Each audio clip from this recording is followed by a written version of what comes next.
Kalau korang nak minum kopi sambil ada yang tuangkan kopi untuk korang, korang cubalah macam aku. Last weekend aku dengan wife aku, kita orang pergi ke Baca Coffee, KLCC. Actually dekat Malaysia ni kalau tak silap aku, Baca Coffee ni ada dua je. Satu dekat TRX, satu lagi dekat KCC. Wife aku memang suka lepak dekat KCC, seminggu dalam 3 kali, seminggu dalam 2 kali macam tu. Sebab Baca Coffee KLCC ni tempat dia lebih luas.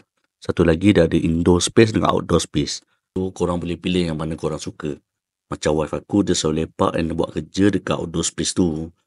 Masa ni aku datang weekend, so memang agak crowded sikit lah. Tapi kalau korang pergi masa hari bekerja, especially dalam pukul 2, 3 petang macam tu, memang tak ramai orang pun. Boleh senang je dapat tempat duduk. Dari pilihan makanan, memang wife aku dah tahu dah apa yang dia nak pilih. Iaitu dia selalu pilih I Love in Paris something macam tu. And then untuk makan, aku pilih untuk creamy brulee lah. Creamy brulee dia ni tak sama yang macam korang makan dekat luar. Creamy brulee dia ni ada sedikit berunsurkan kopi, ada cracker nuts, lepas tu dia letak sikit lah gold leaf.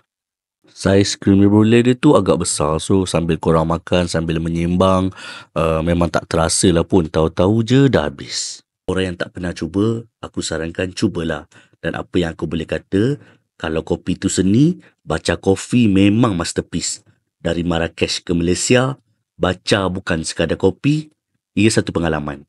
Interior dia macam masuk istana Morocco. Rasa kopi dia kaya, bold and so smooth. Cubalah korang.